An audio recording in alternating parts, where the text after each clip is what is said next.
নমস্কার, কেমন আছেন সবাই? আমি প্রিয়াঙ্কা কথা বলছি কানাডা নিউ ব্রান্সউইক থেকে। আজ বেশ অনেক দিন পরে একটা ভিডিও নিয়ে আপনাদের সামনে হাজির হলাম। এখন সকাল 7:25-এর মতো। আমি মেয়েকে নিয়ে যাচ্ছি স্কুলে, বাস স্টপে ড্রপ করার জন্য। তো দেখতে পাচ্ছেন বাইরের অবস্থা।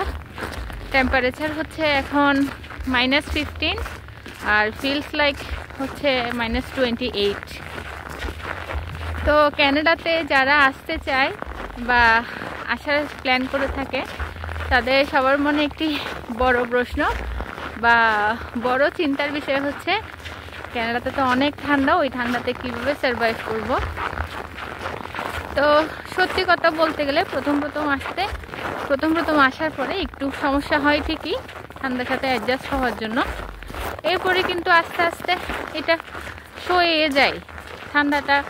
এখানে যারা কাজ করে, বাইরে যাদের কাজ করতে হয় আউটফিল্ডে, তারা তো করে, তাই না? যে তারপরে ছোট ছোট বাচ্চারা স্কুলে যায়, যাদের বাস স্টপ দূরে, যেমন আমার মেয়ে প্রতীক্ষার বাস স্টপটা একটু দূরে স্কুল আমাদের বাসা থেকে। তো আমাদের প্রায় 5 মিনিটের মতো হেঁটে যেতে হয়। তো এটা আসলে অভ্যাস হয়ে যায়, আস্তে আস্তে সয়ে যায় ঠান্ডাটা, মানুষ সারভাইভ করেই নেয়। তো এটা নিয়ে এতটা চিন্তার কিছু নেই।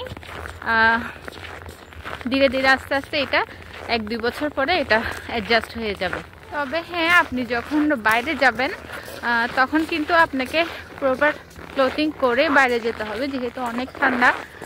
স্নো প্যান্ট, স্নো বুট, স্নো জ্যাকেট এইসব তো অবশ্যই লাগবে। নাহলে কিন্তু বাইরে আপনি সারভাইভ করতে অনেক কষ্ট হবে, যেহেতু ফ্রিজিং কোল্ড। তো সেই হিসেবেই আপনাকে টোটালি প্রিপেয়ার হয়ে যেতে হবে বাইরে। আর এখানে যখন স্নো পড়ে তখন রাস্তাগুলি অনেক স্লিপারি হয়ে যায়। তো স্নো বুট না পরলে কিন্তু আপনি একবার দুইবার না, বারবার স্লিপ করে পড়ে যাবেন।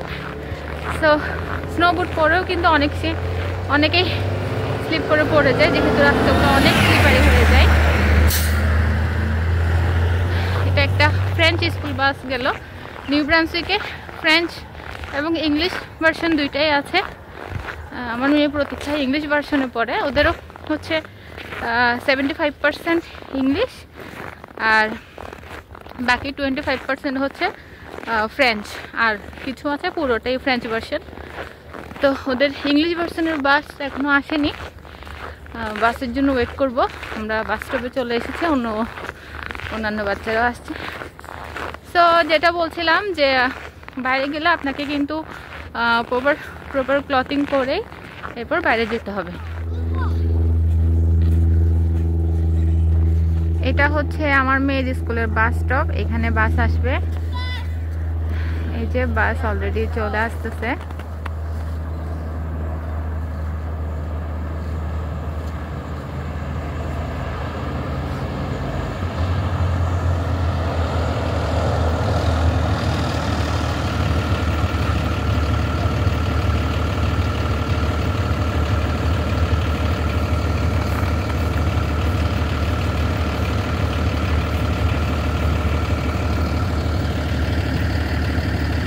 কালকে রাতে একটু স্নো পড়েছিল, তো রাস্তা এখনো ক্লিন করে নাই।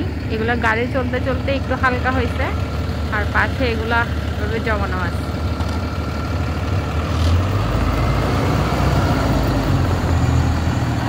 তো আশা করছি আমার আজকের ভিডিওটি আপনাদের ভালো লাগবে। তাহলে এখানে শেষ করছি। সবাই ভালো থাকবেন, ধন্যবাদ, নমস্কার।